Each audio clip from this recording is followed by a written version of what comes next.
दोस्तों, हम हर हफ्ते बड़ी मेहनत से आपके लिए एक दिल दहला देने वाली एनिमेटेड हॉरर स्टोरी बनाते हैं। तो अगर आप हमारी यानी खूनी मंडे चैनल की कहानियां एंजॉय कर रहे हैं तो हमारे चैनल को सब्सक्राइब कीजिए और हमारी लेटेस्ट वीडियोस की नोटिफिकेशन के लिए बेल आइकन दबाना मत भूलना।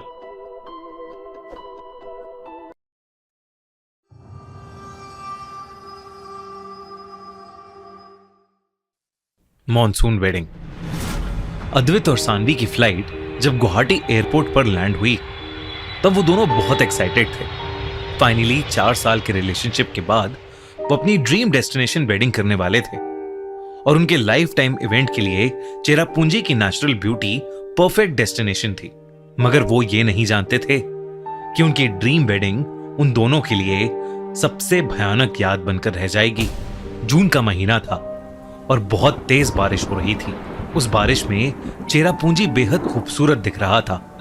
अद्वित और सानवी गुवाहाटी से चेरापूंजी बस से जाने वाले थे। बस में बैठते ही सानवी को एक बात बहुत अजीब लग रही थी। बस में उनके और बस ड्राइवर के अलावा सिर्फ एक घूंघट ओढ़े औरत थी जो बस की बिल्कुल आखिरी सीट पर बैठी थी। सानवी का ध्यान उस औरत पर बार बार जा रहा था और सबसे अजीब बात थी कि जितनी बार सानवी उसकी तरफ देखती वो औरत कुछ मंत्र पढ़ने लगती और फिर सानवी को एक डरावनी सी स्माइल देती। सफर लंबा था तो ड्राइवर ने चाय नाश्ते के लिए एक ढाबे पर गाड़ी रोक दी। अद्वित ने देखा कि सानवी की आंख लग गई है तो उसने सोचा कि वो उतर कर चाय नाश्ता ले आएगा और फिर आकर सानवी को जगा देगा। अद्वित और ड्राइवर के बस से उतरते ही सानवी की आंख खुली तो उसके होश उड़ गए। वो घूंघट वाली औरत उसके बगल में बैठी थी। उसका चेहरा आधा कटा हुआ था। इससे पहले कि सानवी वहां से भागती उसने जोर से सानवी का हाथ पकड़ लिया। सानवी ने चिल्लाने की बहुत कोशिश की पर मानो उसकी आवाज ही चली गई हो। कुछ देर में अद्वित चाय नाश्ता लेकर बस में चढ़ा तो उसने देखा कि सानवी की आंखें बंद हैं पर वो बुरी तरह घबराई हुई है। उसने सानवी का हाथ पकड़कर जैसे ही उससे पूछा तो सानवी हांफने लगी और चीखने लगी। लेकिन जैसे ही उसने आंखें खोलकर देखा तो उसकी नजर फिर से आखिरी सीट पर गई। वो औरत अपनी जगह पर ही बैठी थी। सानवी को लगा ये सब एक सपना था। सानवी ने अपने आप को शांत किया और वो चुपचाप चाय पीकर दूसरी ओर मुंह करके बैठ गई जहां से उसे वो औरत ना दिखे। वो लोग कुछ ही देर में चेरापूंजी पहुंचने वाले थे। उसने कान में अपने फेवरेट गाने लगाए और अपना ध्यान भटकाने लगी कि तभी कुछ ही देर बाद उसके ईयरफोन से कुछ अजीब फुसफुसाहट आने लगी और अचानक से एक औरत की डरावनी आवाज ने उसके कान में कहा, मैं तुम्हें जिंदा नहीं छोड़ूंगी। ये सुनकर सानवी की चीख निकल गई।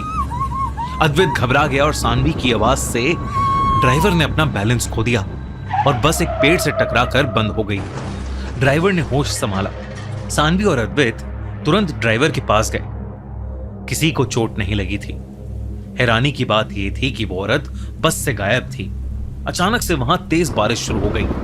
अब सानवी और अद्वैत को जल्दी से जल्दी अपने रिजॉर्ट पहुंचना था। इससे पहले सानवी अद्वैत को कुछ कहती उसे वो औरत भीगती हुई पहाड़ी के कोने पे खड़ी दिखी और इस बार वो शादी के जोड़े में थी। अद्वैत फोन पर किसी से रास्ता समझ रहा था और सानवी बस से उतरकर उस औरत की तरफ बढ़ रही थी कि तभी उस औरत की गर्दन एक चक्री जैसी पूरी उल्टी घूम गई और उसकी भयानक आंखें सानवी को ही देख रही थीं। देखते ही देखते वो औरत उस पहाड़ी से नीचे कूद गई। सानवी एक बार फिर डर के मारे जोरों से चीखने लगी। अद्वैत भागकर सानवी की ओर गया और उससे उसके चीखने की वजह पूछी तो सानवी ने रोते हुए उससे कहा कि वो बस वाली औरत पहाड़ी से कूद गई है। अद्वैत कुछ समझ नहीं पा रहा था। उसने सानवी से पूछा कि वो किस औरत की बात कर रही है क्योंकि बस में उन दोनों के अलावा कोई था ही नहीं। सानवी ये सुनकर हैरान थी। वो कुछ बोलती इससे पहले अद्वैत को उस रिजॉर्ट वाले का कॉल आया कि वो उन्हें पिक करने आया है। वो दोनों गाड़ी की तरफ चल पड़े पर सानवी पूरे रास्ते उस मंजर को सोचकर कांप रही थी। रिजॉर्ट पहुंचकर सानवी ने आराम किया। उठकर उसने जब अद्वैत को सारी बात बताई तो अद्वैत को लगा कि सानवी को शादी का स्ट्रेस हो रहा है और इसी स्ट्रेस के चलते वो ये सब सोच रही है, पर ऐसा कुछ भी नहीं है। सानवी ने भी अद्वैत की बात मान ली और वो दोनों अपनी 2 दिन बाद होने वाली शादी की तैयारी में लग गए। अगले दिन रिजॉर्ट में उनके सब करीबी फैमिली मेंबर्स पहुंचे और मेहंदी की रस्म का टाइम हुआ।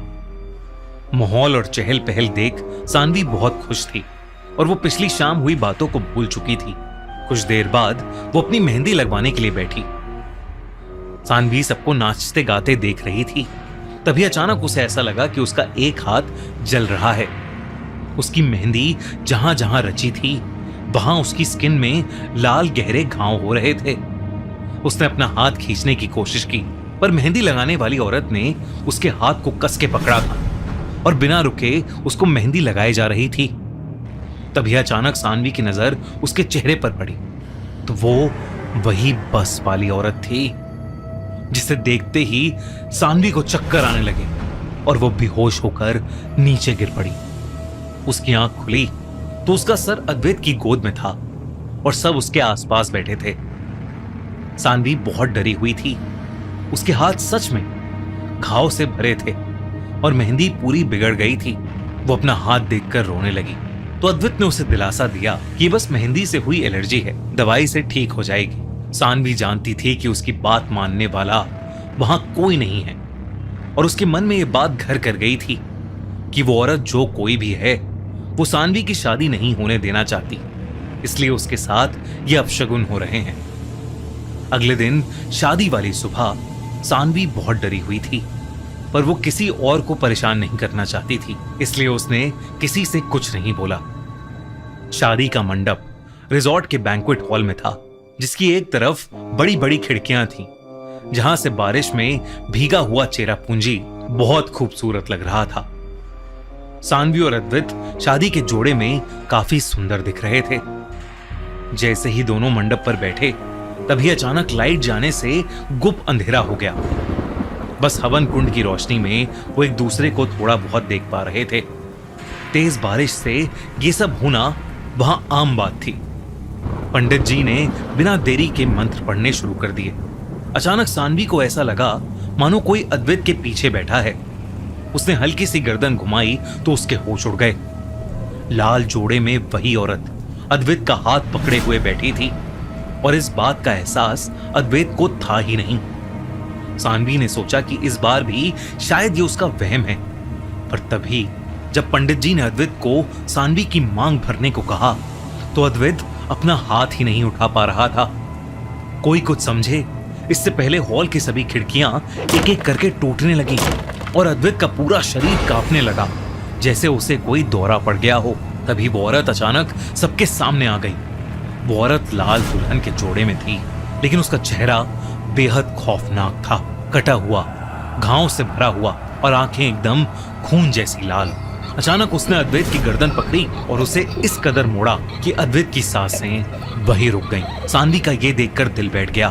तभी उस औरत ने सानवी को गर्दन से उठाया और उसे लेकर वो खिड़की से बाहर एक खाई में कूद गई।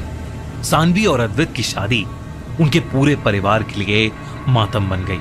अद्वैत की मौत हो चुकी थी और सानवी की तलाश जारी थी। तभी गांव के किसी बूढ़े आदमी ने उनके परिवार वालों को बताया कि कई सालों पहले, इस रिजॉर्ट से भी बनने से पहले, इस पहाड़ की ढलान पर एक लड़की रहती थी।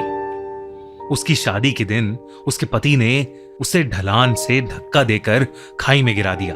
कहते हैं तब से उसकी आत्मा इस जगह पर है और वो किसी की शादी नहीं होने देती, और अगर कोई फिर भी मंडप तक आ जाता है तो वो उसकी जान ले लेती है। उस रिजॉर्ट में होने वाली वो पहली शादी थी, इसलिए रिजॉर्ट वालों ने कभी पहले इस कहानी पर ध्यान नहीं दिया था। 2 हफ्तों के बाद सानवी की लाश पहाड़ी के नीचे एक जंगल में मिली। उसका मंगलसूत्र उसके गले में फंसा हुआ था, मानो जैसे उसी से उसका गला घोटा गया हो। अगर आपको ये वीडियो अच्छी लगी तो हमारा चैनल खूनी मंडे सब्सक्राइब करना बिल्कुल मत भूलना।